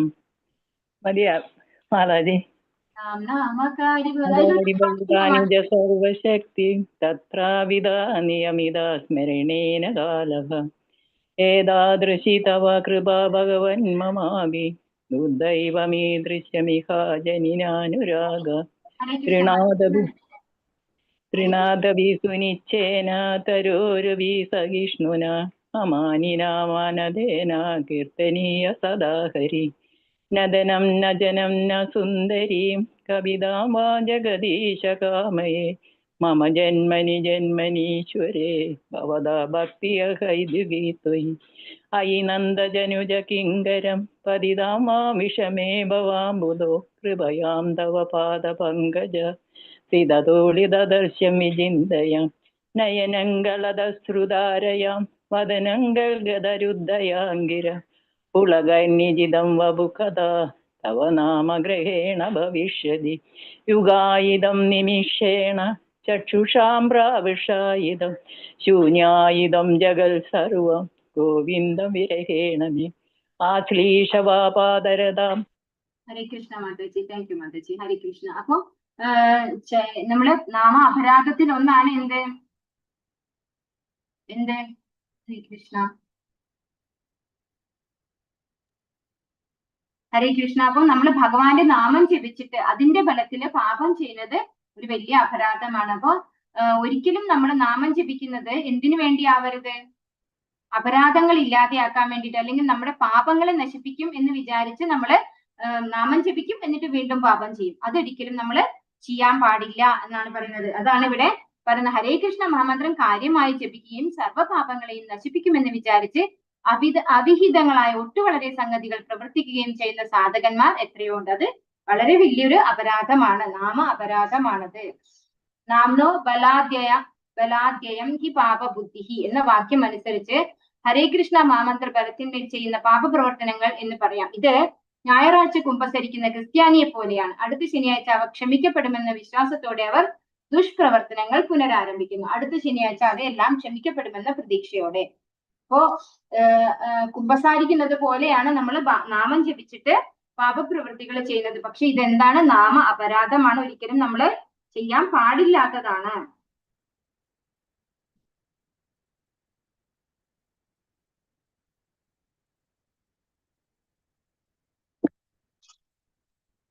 നിയമാനുസൃതമായ ശുചീകരണ പദ്ധതി അനുസരിക്കുന്നവൻ രോഗഗ്രസ്തനാവില്ല. തന്റെ ജ്ഞാനം പുനരുദ്ധീകരിക്കുന്നതിന് ചില തത്വങ്ങൾ അനുസരിച്ച് മനുഷ്യൻ പരിശീലനം നേടേണ്ടിയിരിക്കുന്നു. അപ്പോ ഇതിനാണ് ചൈതന്യ മഹാപ്രഭു നമുക്ക് ഈ ശിക്ഷാഷ്ടകം തന്നിരിക്കുന്നത്. അതുപോലെ നമുക്ക് നാമ അപരാധങ്ങൾ 10 നാമാപരാധങ്ങൾ നമ്മൾ ചൊല്ലാറുണ്ട് അല്ലെ? നമ്മൾ എങ്ങനെയാണ് അപരാധങ്ങൾ ഒഴിവാക്കിക്കൊണ്ട് നാമം ജപിക്കേണ്ടത് എന്നുള്ളത് നമുക്ക് അതിലൂടെ മനസ്സിലാക്കാൻ സാധിക്കും. നിയമാനുസൃതമായ ശുചീകരണം നമ്മൾ പറഞ്ഞു, വൈദ്യ സാധന ഭക്തിയാണ് നമ്മൾ പഠിക്കുന്നത് എന്നല്ലേ. നമ്മളൊക്കെ എന്താണ്, ഈ ഭവരോഗം ബാധിച്ച ആളുകളാണ്. ഈ ഭൗതികമായ മാലിന്യങ്ങൾ നമ്മൾക്കൊക്കെ പിടിപെട്ടിട്ടുണ്ട്. അപ്പൊ ഇതിൽ നിന്ന് മുക്തനാവണമെങ്കിൽ നമ്മൾ എന്ത് ചെയ്യണം? ആദ്യം അപരാധങ്ങളോടുകൂടി നാമം ജപിക്കണം. അതായത് ആദ്യം തന്നെ നമുക്ക് ശുദ്ധനാമം ജപിക്കാൻ സാധിക്കില്ല. നമ്മൾ എന്തായിരിക്കും, നമ്മൾ നാമം ജപിക്കും, പക്ഷെ നമ്മൾ ഒരുപാട് കാര്യങ്ങൾ ചിന്തിക്കും അല്ലെ. ഇന്ന് എന്താണ് രാവിലെ ഭക്ഷണം ഉണ്ടാക്കേണ്ടത്, അയ്യോ ഇന്ന് ഇത്രയല്ലേ സമയം ഇത്രയായല്ലോ, ഇനി എന്തൊക്കെ ജോലി ഉണ്ട് അല്ലെ. ഇതൊക്കെ ചിന്തിച്ചുകൊണ്ടായിരിക്കും നമ്മൾ നാമം ജപിക്കുക. ആദ്യമൊക്കെ അങ്ങനെ ചെയ്യാം. പക്ഷെ പോകെ പോകെ നമ്മൾ എന്ത് ചെയ്യണം? നമ്മൾ ആ നാമത്തിൽ നമുക്കൊരു നമ്മൾ ഇത്ര കൗണ്ട് നമ്മൾ ജപിക്കും എന്നുള്ള ഒരു റൂളായി, നമുക്കൊരു ടൈം പങ്ക്ച്വലായി നമുക്ക് ആ ഒരു റൂളായി. പിന്നെ പതിയെ പതിയെ നമ്മള് ഈ മനസ്സിനെ നിയന്ത്രിച്ചുകൊണ്ട്, അതായത് ഇപ്പൊ ഇത് ചിന്തകൾ വരും കേട്ടോ. അപ്പൊ വിചാരിക്കും നമ്മളൊക്കെ ശുദ്ധനാമമാണോ ജപിക്കുന്നത്? അല്ല, നമ്മളൊക്കെ നാമ ആഭാസമായിരിക്കും ചെയ്യുക. അതായത് നാമ അപരാധം കഴിഞ്ഞ അടുത്ത സ്റ്റെപ്പാണ് നാമ ആഭാസം. ചിലപ്പോ ചിന്തകൾ വരും. ആ ചിന്തകൾ വരുമ്പോ നമ്മൾ ഇല്ല ഇതല്ല ചിന്തിക്കേണ്ടത് എന്ന് മനസ്സിലാക്കി ചിന്തകളെ മാറ്റി നാമത്തിൽ കോൺസെൻട്രേറ്റ് ചെയ്ത് അത് കേൾക്കാൻ ശ്രമിക്കും.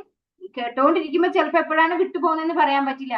വീണ്ടും അത് വിട്ടുപോകുമ്പോ തിരിച്ചു പിടിക്കണം. അങ്ങനെ അതാണ് നാമ അഭ്യാസത്തോടു കൂടിയുള്ള നാമജപം എന്ന് പറയുന്നത്. അപ്പൊ തുടക്കത്തിൽ നമ്മൾ എന്താ വേണ്ടത്? കൃത്യമായിട്ട് 16 മാലയിൽ വരെ എത്താൻ നമ്മൾ പരിശ്രമിക്കാം. എത്താത്തവര് എന്ത് ചെയ്യണം? കുറച്ചായിട്ട് പെട്ടെന്ന് 16 മാല. ചിലപ്പോ എല്ലാവർക്കും പറ്റില്ല, ചിലർക്കൊക്കെ പറ്റാറുണ്ട്, എല്ലാവർക്കും പറ്റിക്കൊള്ളണം എന്നില്ല. അപ്പൊ പറ്റുന്നത് പോലെ അവനവൻ കൂട്ടിക്കൊട്ടി 16 വരെ എത്തിക്കാൻ ശ്രമിക്കണം. അതാണ് ഫസ്റ്റ് സ്റ്റെപ്പ്. നിയമാനുസൃതമായ ശുചീകരണ പദ്ധതി അനുസരിക്കുന്നവൻ രോഗഗ്രസ്തനാവില്ല. തന്റെ ജ്ഞാനം പുനരുദ്ധീകരിക്കുന്നതിന് ചില തത്വങ്ങൾ അനുസരിച്ച് മനുഷ്യൻ പരിശീലനം നേടേണ്ടിയിരിക്കുന്നു. അങ്ങനെ നിയതമായ ജീവിത ആചരണത്തെയാണ് തപശ്ചര്യ എന്ന് പറയുന്നത്. അപ്പൊ തപശ്ചര്യ നമ്മൾ ഒരു നിയന്ത്രണം. നമ്മൾ ഇതുവരെ എങ്ങനെയാ ജീവിച്ചത്? ഒരു നിയന്ത്രണവും ഇല്ല. എനിക്ക് ഇഷ്ടമുള്ളത് ഞാൻ ഭക്ഷണം കഴിക്കും, എനിക്ക് ഇഷ്ടമുള്ള പാട്ട് കേൾക്കും അല്ലെ, ഇഷ്ടമുള്ളതൊക്കെ ഞാൻ സംസാരിക്കും, ഇഷ്ടമുള്ളവരോട് ഇഷ്ടമുള്ളതുപോലെ ഞാൻ പെരുമാറും. ഇങ്ങനെയൊക്കെയാണ് നമ്മൾ ജീവിച്ചത്. പക്ഷെ നമ്മൾ ഒരു നിയന്ത്രണം വെക്കണം.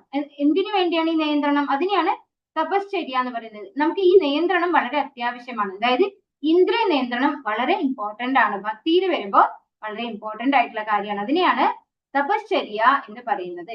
നിഷ്ഠകളും ബ്രഹ്മചര്യവും പരിശീലിക്കുകയും മനസ്സിനെയും ഇന്ദ്രിയങ്ങളെയും നിയന്ത്രിച്ച് സ്വത്തും സമ്പത്ത് ദാനം ചെയ്യുകയും ഉറച്ച സത്യസന്ധത പുലർത്തുകയും വിശുദ്ധിയോടുകൂടി യോഗാസനങ്ങൾ പരിശീലിക്കുകയും വഴി കൃഷ്ണാബോധം എന്ന യഥാർത്ഥ ജ്ഞാനത്തിലേക്ക് ഒരാൾക്ക് അനുക്രമം ഉയർന്നെത്താം. പടിപടിയായിട്ട്. അതായത് നിഷ്ഠകളും ബ്രഹ്മചര്യവും പരിശീലിക്കുക. ബ്രഹ്മചര്യം എന്താണ്? ബ്രഹ്മചര്യം എന്താണ്? നിഷ്ഠകള് നമ്മൾ രാവിലെ, അതായത് ബ്രഹ്മമുഹൂർത്തത്തിൽ ഉണരുക, സ്വയം ശരീരം ശുചിയാക്കുക, എന്നിട്ട് ഭഗവാന്റെ നാമം ജപിക്കുക അല്ലെ. നമ്മൾ ഒരു 6 മണി വരെ 7 മണി വരെയൊക്കെ ഉറങ്ങുന്ന ശീലമുള്ളവർക്ക് കുറച്ച് നേരത്തെ ഉറങ്ങി എഴുന്നേറ്റ് കാര്യങ്ങൾ ചെയ്യാൻ തുടങ്ങുകയാണെങ്കിൽ നമുക്ക് എന്തിന് സമയം കിട്ടും? നാമജപത്തിനൊക്കെ സമയം കിട്ടും അല്ലെ. ബ്രഹ്മചര്യം എന്ന് പറഞ്ഞു കഴിഞ്ഞാല് വിവാഹിതരാകുന്നത് വരെ അവര് അത്തരത്തിലുള്ള സ്ത്രീകളാണെങ്കിലും പുരുഷന്മാരാണെങ്കിലും എന്താണ് ബ്രഹ്മചര്യം പാലിക്കണം. ഇനി വിവാഹിതരായിട്ടുള്ളവർക്ക് എന്താണ്, ആ ഒരു ഭാര്യ അല്ലെങ്കിൽ ഭർത്താവ് അവരുമായിട്ട് മാത്രമേ അടുപ്പം പാടുള്ളൂ. അതും ബ്രഹ്മചര്യമായിട്ടാണ് പറയുന്നത്. പിന്നെ മനസ്സിനെയും ഇന്ദ്രിയങ്ങളെയും നിയന്ത്രിച്ച് സ്വത്ത് സമ്പാദനം ചെയ്യുകയും, അതായത് നമ്മൾ ആവശ്യമില്ലാതെ ഒരുപാട് സമ്പാദിക്കാൻ ഒരിക്കലും ശ്രമിക്കരുത്. എന്ന് വെച്ച് ഒന്നും ചെയ്യാതെ മിണ്ടാണ്ടിരിക്കുകയും അരുത്. അപ്പൊ നമുക്ക് ഒരു ഓക്യുപ്പേഷണൽ ഡ്യൂട്ടി എല്ലാവർക്കും ഉണ്ടാവും അല്ലെ. ആ ഒരു രീതിയിൽ നമുക്ക് എന്തൊക്കെ സമ്പാദിക്കാം? ഈ സ്വത്തും സമ്പത്തും ഒക്കെ ഉണ്ടാക്കുകയും ചെയ്യാം. ആ ഉണ്ടാക്കുന്നത് എങ്ങനെ ഡിവൈഡ് ചെയ്യണം? രൂപഗോസ്വാമി പറഞ്ഞു തന്നു അല്ലെ. 50% കൃഷ്ണാബോധത്തിന്, 25% സ്വന്തം ഫ്യൂച്ചർ എക്സ്പെൻസ്, 25% ഫാമിലിക്ക്. അങ്ങനെയാണ് തന്നിരിക്കുന്ന റേഷ്യോ. ഇതേപോലെ പാലിക്കാനൊന്നും നമുക്ക് പറ്റിയെന്ന് വരില്ല. കാരണം എല്ലാവരുടെ കയ്യിലും 50% കൃഷ്ണാബോധത്തിന് ചെയ്യാൻ വേണ്ടിയിട്ട് ഡൊണേറ്റ് ചെയ്യാനൊന്നും സാധിച്ചു എന്ന് വരില്ല. പക്ഷെ നമുക്ക് എന്ത് ചെയ്യാം? മുഴുവൻ പണവും ഭഗവാന് കൊടുക്കാം അല്ലെ. മുഴുവൻ പണവും നമുക്ക് ഭഗവാൻ, അതായത് നമ്മൾ എന്തിനു വേണ്ടിയിട്ടാണ് നമ്മൾ പൈസ ഉണ്ടാക്കുന്നത്? നമ്മുടെ ഫാമിലിനെ നോക്കാൻ വേണ്ടിയിട്ടാണ് അല്ലെ. ഈ ഫാമിലി ആര് തന്നതാണ്?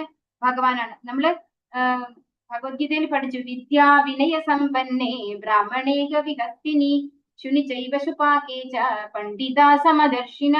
എല്ലാവരിലും ഭഗവാനെ ദർശിക്കാൻ നമുക്ക് സാധിക്കും. അതുപോലെ ഭഗവാൻ പറഞ്ഞു, എന്താണ്, അഹം ബീജപ്രദപിത ഭഗവാൻ പറഞ്ഞിട്ടുണ്ട്. അപ്പൊ നമ്മുടെ കുട്ടികളാണെങ്കിലും ആക്ച്വലി അവർ ആരുടെ കുട്ടികളാണ്? ഭഗവാന്റെ കുട്ടികളാണ്. അപ്പൊ എല്ലാവരും ഭഗവാന്റേതാണ് എന്നുള്ള തിരിച്ചറിവില് നമ്മളിപ്പോ എല്ലാം ഭഗവാന് സമർപ്പിച്ചുകൊണ്ട് ചെയ്യുമ്പോൾ നമുക്ക് ഈ ഒരു ഇത് ഫോളോ ചെയ്യാൻ പറ്റിയില്ലെങ്കിലും കുഴപ്പമില്ല. നമ്മള് ഭഗവാന് വേണ്ടി തന്നെ ഫുള്ള് ഡെഡിക്കേറ്റ് ചെയ്ത് കഴിഞ്ഞാൽ ആ വ്യക്തിക്ക് എന്താണ് ഈ ഒരു എന്താ പറയാ കുറച്ച് സമ്പത്തൊക്കെ ഉള്ളവർക്കാണ് ഈ ഒരു 50% നമുക്ക് ഡൊണേറ്റ് ചെയ്യാം, 25% ഫ്യൂച്ചർ എക്സ്പെൻസ്. അത് അതേപോലെ ഈ ഒരു കലികാലത്തിന് നമുക്ക് എന്താ പറയാ ഫാമിലി പീപ്പിളിന് സാധിക്കുമെന്ന് അറിയില്ല, പറ്റില്ല എന്നാണ് എനിക്ക് തോന്നുന്നത്. പക്ഷെ പറ്റുന്നത് പോലെ നമ്മൾ ചെയ്യാം. പിന്നെ ഉറച്ച സത്യസന്ധത പുലർത്തുക. നമ്മൾ എപ്പോഴും സത്യസന്ധതയോടുകൂടി വേണം ഏതൊരു കാര്യവും ചെയ്യാൻ. വിശുദ്ധിയോടുകൂടി. എന്താണ് വിശുദ്ധി? ശരീരത്തിന്റെ വിശുദ്ധി എന്താണ്? നമുക്ക് ഈ അവിഹിത ലൈംഗിക ബന്ധം ഒന്നും ഉണ്ടെങ്കിൽ അതിന് ഒരിക്കലും വിശുദ്ധി ഇല്ല എന്ന് പറയും അല്ലെ? അതൊന്നും പാടില്ല. യോഗാസനങ്ങൾ പരിശീലിക്കുക വഴി കൃഷ്ണബോധം എന്ന യഥാർത്ഥ ജ്ഞാനത്തിലേക്ക് ഒരാൾക്ക് അനുക്രമം ഉയർന്നെത്താം. ഭഗവത് ഭക്തന്റെ സമ്പർക്കം ലഭിക്കുവാൻ ഇടയായാൽ ചില നിയമങ്ങൾ മാത്രം അനുസരിച്ച് യോഗാസനാദി പരിശീലനം പോലുള്ള മനോനിയന്ത്രണ പദ്ധതി ഒഴിവാക്കാൻ പറ്റും. അപ്പോ ഇവിടെ പറയുന്നു യോഗാസനങ്ങൾ പരിശീലിച്ച് കൃഷ്ണാബോധത്തിലെത്താം. അത് സ്വാഭാവികമായിട്ടുള്ള രീതിയാണ്. പക്ഷെ ആ ഒരു സ്റ്റെപ്പ് സ്കിപ്പ് ചെയ്യാൻ ഇവിടെ ഏത് കാര്യത്തിൽ ചെയ്താല് ഭഗവത് ഭക്തന്റെ സമ്പർക്കം ലഭിക്കുകയാണെങ്കിൽ, അപ്പൊ ഒരു ഭക്തന്റെ സമ്പർക്കം ലഭിച്ചു കഴിഞ്ഞാൽ നമുക്ക് ഈ യോഗ പദ്ധതിയുടെ ഒന്നും ആവശ്യമില്ല. ഡയറക്റ്റ് എന്തിലേക്ക് പോകും? ഇന്ദ്രിയ നിയന്ത്രണ മനോനിയന്ത്രണ പദ്ധതി ഒക്കെ ഒഴിവാക്കിക്കൊണ്ട് നമുക്ക് എന്താണ് ഭഗവാന്റെ അടുത്തേക്ക് പോകാൻ, അതായത് ഭക്തനാവാനുള്ള ഒരു ചാൻസ് കിട്ടുകയാണ്. ഒരു ഭക്തന്റെ സംസർഗം കിട്ടിയാല്, ഇതിന് ഒരു ഉദാഹരണം പറയുകയാണെങ്കിൽ മൃഗാരി കേട്ടിട്ടുണ്ടോ നിങ്ങളൊക്കെ? ആ കഥ, മൃഗാരിയുടെ കഥ ഭഗവത്ഗീതയിൽ ക്ലാസ് എടുക്കുമ്പോൾ പറഞ്ഞു കാണും. മൃഗാരി എന്ന് പറയുന്നത് ഒരു എന്താ പറയാ അറവുകാരൻ. മൃഗത്തെ ഇങ്ങനെ പകുതി കൊന്നിട്ട് അദ്ദേഹം ആ മൃഗം ഇങ്ങനെ ജീവൻ പോകുന്ന പടയുന്ന ആ ഒരു സ്റ്റേജ് ഉണ്ടല്ലോ, അതിനെ പകുതി കൊന്നിട്ട് ഇങ്ങനെ ആസ്വദിക്കുമായിരുന്നു ആ മൃഗാരി പറയുന്ന ആള്. ഒരു ദിവസം നാരദ ബ്രഹ്മർഷി അതുവഴി പോകുമ്പോൾ അദ്ദേഹം കാണാനിടയായി ഈ ഒരു മൃഗാരിയുടെ ഈ ഒരു സ്വഭാവം. അയ്യോ, എത്ര വലിയ മഹാപാപമാണ് ഇയാൾ ചെയ്യുന്നത് എന്ന് പറഞ്ഞ് അദ്ദേഹത്തെ പോയി ഉപദേശിക്കുകയാണ്. നിങ്ങൾ ഇത് ചെയ്യുന്നത് എത്ര വലിയ തെറ്റാണെന്നറിയോ, എല്ലാവരുടെ ഉള്ളിലും ഭഗവാനാണുള്ളത് എന്നൊക്കെ പറഞ്ഞ് അദ്ദേഹത്തിന് ഉപദേശം കൊടുത്തു. അപ്പൊ അദ്ദേഹം പറയാണ്, ഇത് എന്റെ അച്ഛൻ എനിക്ക് തന്ന, അതായത് അച്ഛനിലൂടെ ഞാൻ ഏറ്റെടുത്തിട്ടുള്ള ജോലിയാണ്, എന്റെ ഉപജീവനമാണിത്. അപ്പൊ അതുകൊണ്ടാണ് ഞാൻ ഇത് ചെയ്യുന്നത് എന്ന് പറഞ്ഞു. അപ്പൊ ഇനി ഇത് നിർത്തിക്കഴിഞ്ഞാല് എനിക്ക് എങ്ങനെ ഭക്ഷണം കിട്ടും എന്ന് പറഞ്ഞു. അപ്പൊ പറഞ്ഞു, ഇല്ല, ഭക്ഷണമൊക്കെ നിങ്ങൾക്ക് ഇവിടെ എത്തിക്കോളും എന്ന് പറഞ്ഞു. അപ്പൊ അദ്ദേഹം നാമം ജപിക്കാനും ഇതൊക്കെ നിർത്തി, ഈ പണിയൊക്കെ നിർത്തി ഭഗവാന്റെ ഭക്തിയിലേക്ക് വന്നപ്പോ ചുറ്റിലുള്ള ആൾക്കാർ ഇയാളിലുള്ള ചേഞ്ചസ് കണ്ടു. അപ്പൊ അദ്ദേഹത്തിന് വേണ്ടുന്ന ഭക്ഷണങ്ങൾ, അതിൽ കൂടുതൽ ഭക്ഷണങ്ങൾ കൊണ്ടു കൊടുത്തു എന്നാണ് പറയുന്നത്. അപ്പൊ അദ്ദേഹത്തിന് കഴിച്ച് ബാക്കി ദാനം ചെയ്യാനും കൂടി ഉള്ള അത്രയും ഭക്ഷണം അദ്ദേഹത്തിന് ഇരുന്നോടത്ത് കിട്ടി. അപ്പൊ അങ്ങനെ അദ്ദേഹം ശുദ്ധ ഭക്തനായി മാറി. അപ്പൊ ഇത്രയും മൃഗാരി എന്ന് പറഞ്ഞാൽ ഈ ഒരു മൃഗങ്ങളെ കൊന്ന് അതിനെ ആസ്വദിച്ച് അതിന്റെ മരണം ആസ്വദിക്കുന്ന ആ ഒരു അവസ്ഥയിൽ നിന്നും അദ്ദേഹത്തിന് എങ്ങനെയാണ് ഒരു ശുദ്ധഭക്തന്റെ നിലയിലേക്ക് മാറാൻ സാധിച്ചത്? നാരദ ബ്രഹ്മർഷിയായിട്ടുള്ള ഒരു കുറച്ച് സമയത്തെ സംസർഗം അതാണ്. അപ്പൊ അതാണ് ഒരു ഭഗവത് ഭക്തന്റെ സമ്പർക്കം ലഭിച്ചു കഴിഞ്ഞാൽ, ഇപ്പൊ നമ്മള് ഭാഗവതം ക്ലാസ്സിൽ നമ്മൾ കണ്ടു നാരദ ബ്രഹ്മർഷിയുടെ പൂർവ്വജന്മത്തിലെ കഥ അല്ലെ, ഭക്തി വേദാന്തികളെ കണ്ടുമുട്ടിയ കഥ നമ്മൾ കേട്ടു. അപ്പൊ അവിടെയും എന്താണ് ഒരു ഭക്തന്മാരുടെ സംസർഗം കിട്ടിയപ്പോ, അവരുടെ ഉച്ഛിഷ്ടം ഭക്ഷിക്കാൻ സാധിച്ചപ്പോ എല്ലാ ഭൗതികമായ മാലിന്യങ്ങളും നീങ്ങിപ്പോയി എന്നാണ് പറയുന്നത്. അപ്പൊ അതാണ് ഒരു ഭക്തന്റെ സംസർഗം കിട്ടിയാൽ ഉണ്ടാവുന്നത്. അവിഹിതമായ ലൈംഗിക വേഴ്ചയിൽ നിന്ന് പിന്തിരിയുക, മാംസഭോജനം ഒഴിവാക്കുക, മദ്യം വർജിക്കുക, ചൂതാട്ടം വേണ്ടെന്ന് വെക്കുക എന്നീ 4 കാര്യങ്ങളിൽ ശ്രദ്ധിച്ചും യഥാർത്ഥ ഗുരുവിന്റെ നിർദ്ദേശാനുസരണം പരമപുരുഷനായ ഭഗവാനെ മാത്രം സേവിച്ചും മാത്രം കഴിയുകയാണ് കൃഷ്ണാബോധ പ്രക്രിയ. ചില രൂപഗോസ്വാമി ഈ സരള മാർഗമാണ് നമുക്കായി ശുപാർശ ചെയ്യുന്നത്. അപ്പോ ഇവിടെ എന്താ പറയുന്നത്? 4 യമനിയമങ്ങൾ എല്ലാവരും കേട്ടിട്ടുണ്ടാവും അല്ലെ? എന്തൊക്കെയാണ് 4 യമനിയമങ്ങള്? ഒന്ന്, മാംസാഹാരം കഴിക്കാണ്ടിരിക്കുക അല്ലെ? മാംസാഹാരത്തിൽ ഉള്ളി വെളുത്തുള്ളി എന്തുകൊണ്ടാ കഴിച്ചൂടാ പറയുന്നത്? ആർക്കെങ്കിലും അറിയോ? എന്താണ് ഉള്ളി വെളുത്തുള്ളി കഴിച്ചാൽ കുഴപ്പം എന്താണ്? അത് കേതു രാഹു എന്ന് പറഞ്ഞ 2 അസുരന്മാരെ പിന്നെ പാലാഴി മദന സമയത്ത് ഭഗവാന് പിന്നെ വധിച്ചിട്ടുണ്ടായിരുന്നു. അങ്ങനെ അവരെ ശരീരം ഭൂമിയിലേക്ക് പതിച്ച് അത് ഉള്ളി വെളുത്തുള്ളിയായി തീർന്നു എന്നാണ് ഐതിഹ്യം. അത് കഴിച്ചാൽ എന്താ കുഴപ്പം? അസുരന്റെ സ്വഭാവം വരുന്നു. നമ്മള് രാജസിക്കായിട്ട് മാറുന്ന, അതായത് നമുക്ക് അങ്ങനെയല്ല, ഭൗതികമായ ആഗ്രഹങ്ങള് കൂടിക്കൊണ്ടിരിക്കുന്നതാണ് പറയുന്നത്. നമ്മുടെ ആഗ്രഹങ്ങൾ വർദ്ധിച്ചുകൊണ്ടിരിക്കും. ഉള്ളി രാജസിക്കും വെളുത്തുള്ളി താമസിക്കും ആണെന്ന് പറയുന്നു. അപ്പൊ എന്തുകൊണ്ട്? അതിന് മെഡിസിനൽ എഫക്റ്റ് ഉണ്ട് അല്ലെ? കുറെ ആൾക്കാർ പറയും ഉള്ളി കഴിച്ചാൽ എന്താണ് ചുമ വന്നു കഴിഞ്ഞാൽ ഉള്ളി കഴിക്കാൻ എന്നോട് ഇവിടെ തന്നെ ആരോ പറഞ്ഞ പോലെ എൻ്റെ ഒരു ഓർമ്മ.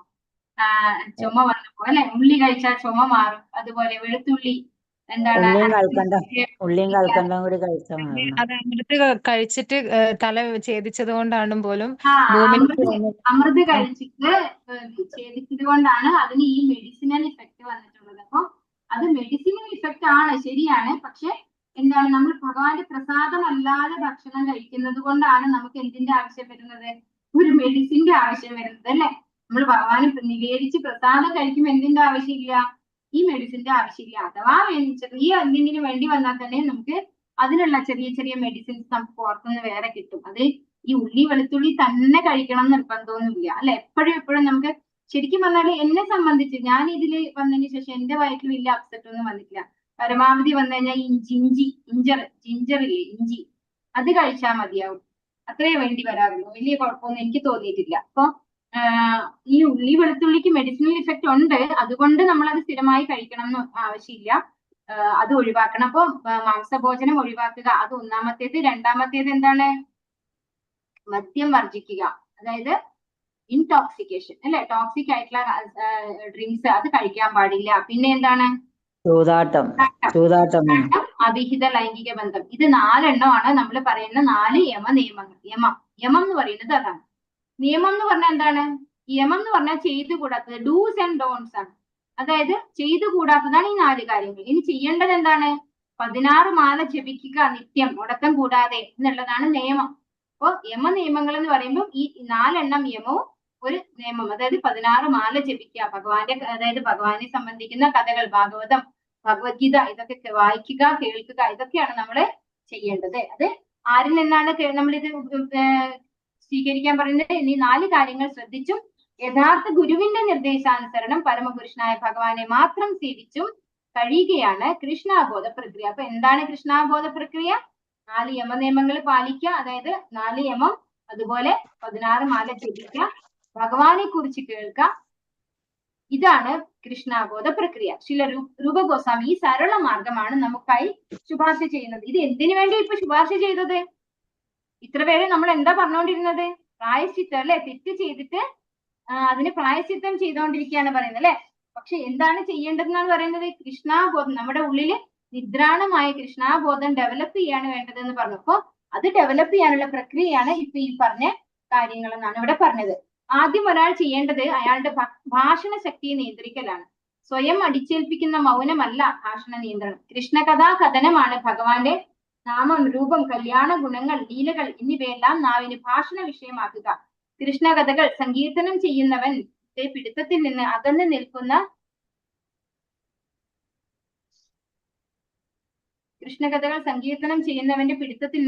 നിൽക്കുന്ന ഭാഷണത്വര നിയന്ത്രണം എന്നതിന്റെ യഥാർത്ഥമായ ആശയം ഇതത്രേ. അവിടെ എന്തോ മിസ്സിംഗ് ഉണ്ട്, കുഴപ്പമില്ല. അപ്പൊ ഇത് എന്താ പറയുന്നത്, ആദ്യം ഒരാൾ ചെയ്യേണ്ടത് നമ്മുടെ സംസാരിക്കാനുള്ള ത്വരയെ നിയന്ത്രിക്കുക എന്നുള്ളതാണെന്നാണ് പറയുന്നത്. അപ്പൊ നമ്മളൊക്കെ പരസ്പരം കണ്ടു കഴിഞ്ഞാൽ എന്താ ചോദിക്കുക, വീട്ടിൽ എന്തുണ്ട് വിശേഷം, ഹസ്ബൻഡ് എന്ത് ചെയ്യുന്നു അല്ലെ, മക്കൾ എന്ത് ചെയ്യുന്നു, മക്കൾ എന്ത് പഠിക്കുന്നു, ഇതൊക്കെയാണ് ചോദിക്കുക. പക്ഷെ നമ്മൾ എന്ത് ചെയ്യണം, നമ്മൾ കൃഷ്ണനെ കുറിച്ച് മാത്രമേ ചോദിക്കേണ്ട ആവശ്യമുള്ളൂ, പറയേണ്ട ആവശ്യമുള്ളൂ എന്നാണ് പറയുന്നത്. അപ്പൊ നമ്മുടെ ഭാഷണ ശക്തിയെ നമ്മൾ നിയന്ത്രിക്കണം. ആവശ്യമില്ലാത്ത സംസാരങ്ങൾ നമ്മൾ ഒഴിവാക്കണം. സ്വയം അടിച്ചേൽപ്പിക്കുന്ന മൗനമല്ല ഭാഷണ നിയന്ത്രണം. അപ്പൊ നമ്മൾ മിണ്ടാണ്ടിരിക്കലാണോ ഭാഷണ നിയന്ത്രണം? അല്ല. പിന്നെ എന്താണ് വേണ്ടത്, ഭഗവാനെ കുറിച്ച് പറയണം. ഭഗവാന്റെ കൃഷ്ണകഥാ കഥനമാണ്. ഭഗവാന്റെ നാമം, രൂപം, കല്യാണ ഗുണങ്ങൾ, ലീലകൾ ഇവയെല്ലാം നാവിന് ഭാഷണ വിഷയമാക്കുക. നമ്മള് 10ാമത്തെ അധ്യായത്തിലെ 4 ശ്ലോകങ്ങള് പ്രഭു എല്ലാവരോടും പഠിക്കാൻ പറഞ്ഞു. അതില് 2ാമത്തെ ശ്ലോകം, അതായത് 10-9, എന്താണ് ആ ശ്ലോകം ഓർമ്മയുണ്ടോ? മച്ചിത്ത മദ്ഗത പ്രാണ ബോധയന്ത പരസ്പരം കഥയന്തശ്ച മാം നിത്യം തുഷ്യന്തി ച രമന്തി ച. അതായത് ഭഗവാന്റെ ഭക്തന്മാർ എന്താ ചെയ്യാ, മച്ചിത്ത മദ്ഗത പ്രാണ, അതായത് ഭഗവാന്റെ ഭക്തന്മാര് ബോധയന്ത പരസ്പരം, പരസ്പരം എന്താ ചെയ്യുന്നത്, ബോധയന്ത, അങ്ങോട്ടും ഇങ്ങോട്ടും പറയുന്നത് ആരെ കുറിച്ചാണ്, മച്ചിത്ത മദ്ഗത പ്രാണ ബോധയന്ത പരസ്പരം കഥയന്തശ്ച മാം നിത്യം, ഭഗവാനെ കുറിച്ച് അല്ലെ, ഭഗവാനെ കുറിച്ച് പറഞ്ഞു. എന്നിട്ട് തുഷ്യന്തി ച രമന്തി ച, പരസ്പരം സന്തോഷിക്കും എന്നാണ് പറയുന്നത്. അതായത് ഭഗവാന്റെ ഭക്തന്മാർക്ക് എന്ത് പറയുമ്പോഴാണ് സന്തോഷം, ഭഗവാനെ കുറിച്ച് പറയുമ്പോൾ. നമ്മള് ഭഗവത്ഗീതയിലുള്ള കാര്യങ്ങൾ പറയാം, ഇതുപോലെയുള്ള ശ്ലോകങ്ങൾ നമുക്ക് പഠിച്ചു കഴിഞ്ഞാൽ അങ്ങോട്ടും ഇങ്ങോട്ടും പറഞ്ഞു കൊടുക്കാം അല്ലെ. നമ്മൾ ഇതുവരെ ഇങ്ങനെയാണ് ജീവിച്ചത്, നമ്മൾ ഇങ്ങനെയാണ് ജീവിക്കേണ്ടത് ശരിക്കും എന്ന് നമ്മൾ മനസ്സിലാക്കി കൊടുക്കാം. നമുക്ക് ഭഗവാന്റെ കഥകൾ പറയാ, ഭഗവാന്റെ നാമം, രൂപം, കല്യാണ ഗുണങ്ങൾ, ലീലകൾ ഇവയൊക്കെ നാവിന് ഭാഷണ വിഷയമാക്കുന്നതിനെ എന്താണ് പറയുന്നത്? ഭാഷണ ശക്തി നിയന്ത്രിക്കുന്നു എന്നാണ് പറയുന്നത്. അതായത് ഭഗവാനെ കുറിച്ച് സംസാരിക്കുക, അപ്പോ നമ്മളെ നാക്ക് കൺട്രോളിൽ വരും. കൃഷ്ണകഥകൾ സങ്കീർത്തനം ചെയ്യുന്നവന്റെ പിടുത്തത്തിൽ നിന്ന് അകന്നു നിൽക്കുന്നത് ഭാഷണാത്വര നിയന്ത്രണം എന്നതിന്റെ യഥാർത്ഥ ആശയം ഇതത്തിൽ. അതായത് ഒരിക്കലും അതായത് നമ്മൾ അവരുമായിട്ട് കൂട്ടുകൂടാ, ഭഗവാന്റെ കഥകൾ പറയുന്നവരുമായിട്ട് കൂട്ടുകൂടണം, അവരിൽ നിന്ന് അകന്നു പോകരുത്. അകന്നു പോയാൽ എന്താണ്? നമുക്ക് ഈ നിയന്ത്രണം പോവാണ് ചെയ്യാം. ഭഗവാനെ കുറിച്ച് പറയുന്നവരുടെ കൂടെ നിൽക്കുക, അതാണ് നമ്മൾ വേണ്ടത്. കൃഷ്ണൻ സൂര്യനെ പോലെയാണ്, മായ അന്ധകാരം പോലെ. സൂര്യനുള്ളപ്പോൾ അന്ധകാരത്തിന്റെ പ്രശ്നം ഉദിക്കുന്നില്ല. സെക്കൻഡ്, ഞാൻ എത്ര ഉണ്ടെന്ന് നോക്കട്ടെ.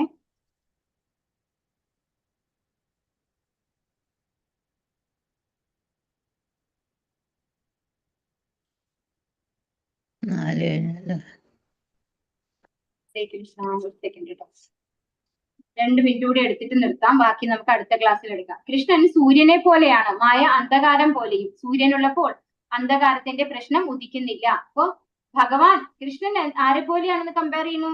സൂര്യനെ പോലെയാണ് കൃഷ്ണൻ എന്ന് പറയുന്നത്. സൂര്യൻ ഉണ്ടെങ്കിൽ ഇരുട്ടുണ്ടാവില്ല എന്നതുപോലെ കൃഷ്ണൻ ഉണ്ടെങ്കിൽ എന്തില്ല? അജ്ഞതയില്ല അല്ലെ? ഭഗവാൻ കൂടെ ഉണ്ടെങ്കിൽ അജ്ഞതയില്ല. ഈ 10ാമത്തെ അധ്യായത്തില് 10ാമത്തെ ശ്ലോകം അതെന്താണ്? അല്ല, 11ാമത്തെ ശ്ലോകം ആർക്കെങ്കിലും ഓർമ്മയുണ്ടോ?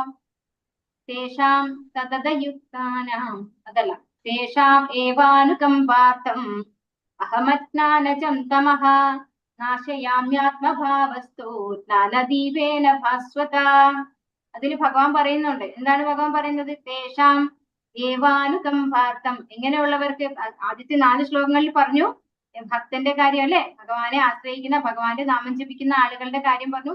അങ്ങനെയുള്ള ആളുകൾക്ക് ഭഗവാന്റെ കാരുണ്യത്തോട് ഏവ അനുകമ്പ ആർത്ഥം, ദേശാമേവാനുകമ്പാർത്ഥം അഹമജ്ഞാനജം തമഃ, ഇരുട്ടിനെ ഞാൻ ഇല്ലാതാക്കും, അജ്ഞാനമാകുന്ന ഇരുട്ടിനെ ഞാൻ ഇല്ലാതെയാക്കും. എങ്ങനെ? അഹമജ്ഞാനജം തമഃ നാശയാമ്യാത്മഭാവസ്തു ജ്ഞാനദീപേന ഭാസ്വത, അവർക്ക് ജ്ഞാനം കൊണ്ട് അവരുടെ അജ്ഞാനജന്യമായ തമസിനെ ഞാൻ ഇല്ലാതെയാക്കും എന്ന് ഭഗവത്ഗീത 10ാമത്തെ അധ്യായത്തില് 11ാമത്തെ ശ്ലോകത്തിൽ ഭഗവാൻ പറയുന്നുണ്ട്. ആ പ്രഭു നിങ്ങളോട് വൈഹാട്ട് പഠിക്കാൻ പറഞ്ഞ ശ്ലോകത്തിലുള്ള 4ാമത്തെ ശ്ലോകമാണത്. അപ്പൊ ഭഗവാൻ കൂടെ ഉണ്ടെങ്കിൽ നമുക്ക് അജ്ഞത ഉണ്ടാവില്ല. ഏതുപോലെ സൂര്യൻ ഉണ്ടാകുമ്പോൾ അവിടെ അന്ധകാരം ഉണ്ടാവില്ല എന്ന് പറയുന്നത്. അപ്പൊ ഇത് ബാക്കി നമുക്ക് അടുത്ത ക്ലാസ്സിൽ നോക്കാം. കുറച്ച് കൂടുതൽ ഉള്ളത്, കുറച്ച് സമയം നമ്മൾ കൂടുതൽ എടുത്തു പോയത് കൊണ്ടാണ്. അടുത്ത ക്ലാസ്സിൽ നമുക്ക് 1ഉം 2ഉം കംപ്ലീറ്റ് ചെയ്യും. ഹരേ കൃഷ്ണ മാതാജി. ഹരേ കൃഷ്ണ മാതാജി. പതിദാനാം പാവനേഭ്യോ वैष्णवेभ्यो नमो नमः। आनंद कोटि वैष्णव वृंद की जय, श्री प्रभुपाद की जय, गुरु महाराज की जय। पिता गौर प्रेमानंदे। हरि हरि बोल। हरे कृष्णा। सर्वं श्री कृष्णा। हरे कृष्ण माताजी।